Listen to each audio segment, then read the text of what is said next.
स्वास्थ्य, शिक्षा, पर्यावरण संरक्षण और सशक्तिकरण के लिए समर्पित एक गैर सरकारी संगठन इंडियाइट्स ने मंगलवार को दिल्ली विश्वविद्यालय के दीन दयाल उपाध्याय कॉलेज में अश्वगंधा के औषधीय विषय पर एक ज्ञानवर्धक संगोष्ठी का आयोजन किया गया। यह आयोजन जर्नलिस्ट एसोसिएशन ऑफ इंडिया के सहयोग से किया गया। इस कार्यक्रम का मुख्य उद्देश्य अश्वगंधा के स्वास्थ्य प्रचार गुणों के बारे में जागरूकता बढ़ाना और युवा दिमागों को स्थिरता और औषधीय पौधों की खेती में शामिल करना था। संगोष्ठी की अध्यक्षता माननीय सांसद श्रीमती कमलजीत सहरावत ने की और आयुष मंत्रालय के राष्ट्रीय औषधीय पादप बोर्ड (NMPB) के CEO professor doctor M.K. Dadhich ने मुख्य अतिथि के रूप में भाग लिया। दिल्ली सरकार के स्वास्थ्य सेवा विभाग के पूर्व निदेशक डॉक्टर N.V. कामत ने कई अन्य लोगों के साथ मिलकर बेहतर स्वास्थ्य के लिए औषधीय पौधों को दैनिक जीवन में शामिल करने पर अपनी विशेषज्ञता और दृष्टिकोण का योगदान दिया। इस कार्यक्रम का एक मुख्य आकर्षण पश्चिमी दिल्ली के विभिन्न निजी और सरकारी स्कूलों के 25 प्रधानाचार्यों के लिए सम्मान समारोह था, जिन्हें अपने स्कूलों में हर्बल गार्डन स्थापित करने में उनके उल्लेखनीय सहयोग के लिए सम्मानित किया गया। एक पेड़ माँ के नाम अभियान से प्रेरित इस पहल ने छात्रों को हरित वातावरण बनाने में सक्रिय रूप से भाग लेने के लिए प्रोत्साहित किया है। प्रत्येक प्रधानाचार्य को पर्यावरण जागरूकता को बढ़ावा देने और छात्रों को औषधीय पौधे उगाने के लिए प्रोत्साहित करने की उनकी प्रतिबद्धता के लिए सम्मानित किया गया। आइए दिखाते हैं आपको ये खास रिपोर्ट। मेरे साथ में सहयोगी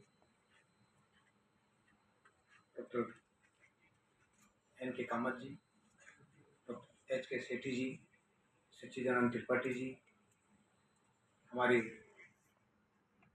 इंडिया एड्स की महासचिव अर्चना जी, डॉक्टर ज्योति शर्मा जी, डॉक्टर भारत बोयार जी, डॉक्टर हेमा कौले जी, डॉक्टर राजकुमारी जी, मेरे साथ में और सहयोगी डॉक्टर जितेंद्र जी, और कुछ लोग जो नहीं आ पाए हैं ये आने वाले हैं, डॉक्टर योगिता मुंजाल जी, और हमारे यहाँ पर माननीय सांसद जिनको भी यहाँ पर आना था शायद आ रहे हैं, तो किसी कार्यवश वो आ रहे हैं, डॉक्टर कमलजीत सहरावत जी, मेरे सामने बैठे हुए बहुत सारे कॉलेजों के प्रिंसिपल्स जिन्होंने अपने स्कूल्स में हर्बल गार्डन लगाए हैं, यहाँ के बाकी फैकल्टी मेंबर, स्टूडेंट्स और एम्प्लॉइज,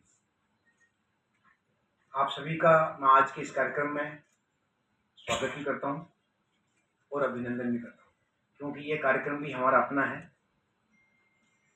जैसा कि आपको पता ही है कि आज जो हम कार्यक्रम करने जा रहे हैं वो अश्वगंधा के ऊपर करने जा रहे हैं। वस्तुतः जो मिनिस्ट्री ऑफ आयुष है, आप लोग जानते हैं, तो एक मंत्रालय है भारत सरकार का जो कि 2014 में बना था। उससे पहले ये सेपरेट नहीं था, परंतु नेशनल मेडिसिनल प्लांट बोर्ड उससे पहले का है। वो 2000 में ही बन गया था, जब एक सेपरेट आयुष मंत्रालय नहीं बना। उसके बाद में जब मिनिस्ट्री ऑफ जब आयुष बना तो ये नेशनल मेडिसिनल प्लांट बोर्ड है, उसका समायोजन मिनिस्ट्री ऑफ आयुष में कर दिया गया। मिनिस्ट्री ऑफ आयुष में इसलिए कर दिया गया है कि कोई भी प्रकार की हम जब मेडिसिन लेते हैं तो उस मेडिसिन में आप सभी लोग जानते हो कि हमारे पास में जो भी मेडिसिन होती है, जैसे सिंपल रूप से आप लोग जानते हो तो हम कहते हैं जड़ी बूटी, तो जड़ी बूटी या हर्ब्स कहते हैं या सर्ब कहते हैं, ट्री कहते हैं, कुछ भी कहते हैं, तो वो सारी की सारी जो मिनिस्ट्री ऑफ आयुष में आती है, और उन सबको देखने का जो कार्य करता है वो NMPB है, नेशनल मेडिसिनल प्लांट बोर्ड। तो नेशनल मेडिसिनल प्लांट बोर्ड में क्या होता है कि बहुत सारी चीज़ों की पॉलिसी भी बनना है, नेशनल, इंटरनेशनल, जो रॉ मटेरियल जहाँ पर आना है उसको कैसे ग्रो किया जाए, लोगों के बीच में उसको अवेयरनेस कैसे फैलाई जाए, उन सब चीज़ों के बारे में इसमें चिंतन किया जाता है। मेरा नाम ज्योति शर्मा है, मैं एक काउंसलिंग साइकोलॉजिस्ट हूँ और हम जनरली मेंटल हेल्थ में काउंसलिंग की बात बहुत करते हैं और डिसऑर्डर्स के बारे में काफ़ी बात करते हैं। अश्वगंधा जो सेमिनार रहा है मुझे बहुत यूज़फुल लगा, पर्सनली मुझे अपने लिए बहुत यूज़फुल लगा। हालांकि मैं पैनलिस्ट थी, मैंने यहाँ पे साइकोलॉजी, काउंसलिंग और म्यूज़िक थेरेपी प्रमोट किया। उसके अलावा अश्वगंधा एक ऐसी हर्ब है, मतलब मुझे इसके बारे में बहुत सारे यूजेस पता चले और ये भी पता चला कि मेंटल हेल्थ के लिए भी बहुत अच्छा है अश्वगंधा। और डेफिनेटली मुझे यहाँ से कुछ हर्ब्स मिले हैं, मैं भी उसको यूज़ करने की कोशिश करूँगी। एक ये बात ज़रूर कहना चाहूँगी कि जैसे हम अपनी शरीर की सर्विसिंग के लिए डॉक्टर के पास जाते हैं या फिर हम बीमार होते हैं तो डॉक्टर के पास जाते हैं, नेचुरली ठीक करने की कोशिश करें और हमारे एनवायरनमेंट में जो भी चीज़ें हैं उसको यूज़ करें और शरीर और मन दोनों की सेवा करें अपनी। मैं डॉक्टर जितेंद्र कुमार वैस, research officer, ministry of Ayush, national medicinal plant board. आज के कार्यक्रम के बारे में अशोक जो है कि इंडिया एड्स का जो हुआ है उसके बारे में ये हमारा जो है भारत सरकार आयुष मंत्रालय, राष्ट्रीय औषधि मानक बोर्ड के पास एक हमारी स्कीम है, central sector scheme for conservation of medicinal plant development and sustainable development of medicinal plants. So इसके अंतर्गत हम लोग जो है पौधों को संरक्षित करते हैं, साथ ही साथ जन जागरूक अभियान भी हम लोग चलाते हैं। उसी में एक हमारी कड़ी है कि हमें हर साल एक स्पीसीज को हम चूज करते हैं जिसका डिमांड भी है और जिससे हमें लोगों को जन जागरूक करने की आवश्यकता भी है। जैसे कोरोना के पहले हम लोगों ने गिलोय का जो है गिलोय कैंपेन लॉन्च किया, उसमें लोगों की इम्यूनिटी बूस्टअप हुई।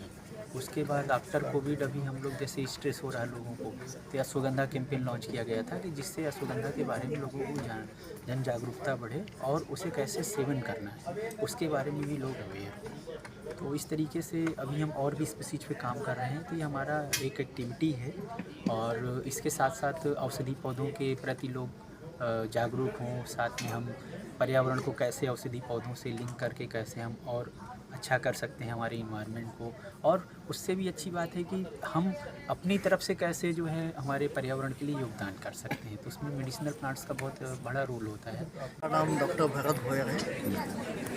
सर आज अश्वगंधा को लेकर सेमिनार का आयोजन किया है, क्या कहना चाहेंगे, इस पहल को कैसे देखते हैं? बिल्कुल, इसके लिए तो इंडिया एड्स का धन्यवाद कि उन्होंने इतना अच्छा कैंपेन चालू किया है। इस कैंपेन के ज़रिए हम लोग समाज में अवेयरनेस पैदा कर सकते हैं कि अश्वगंधा जो जड़ी बूटी है कितनी इम्पोर्टेंट है, उसके यूजेस कितने महत्वपूर्ण हैं आज के ज़माने में। जैसे कि न्यूरोजेनेटिव डिसऑर्डर से अल्जाइमर से जैसे डिसऑर्डर्स बढ़ रहे हैं दिन ब दिन, और इनफर्टिलिटी की केसेस बढ़ रही है दिन ब दिन। तो इसमें कितना यूज़फुल है ये अश्वगंधा, इसका कैंपेन जो इन लोगों ने चलाया उसके लिए इनका धन्यवाद। और ये सभी आम लोगों ने अश्वगंधा के ऊपर अवेयर होके इसको ज़्यादा से ज़्यादा लगाना चाहिए और इसके यूजर्स बेनिफिट जानने चाहिए। आप हमारे चैनल को सब्सक्राइब व शेयर करना ना भूलें।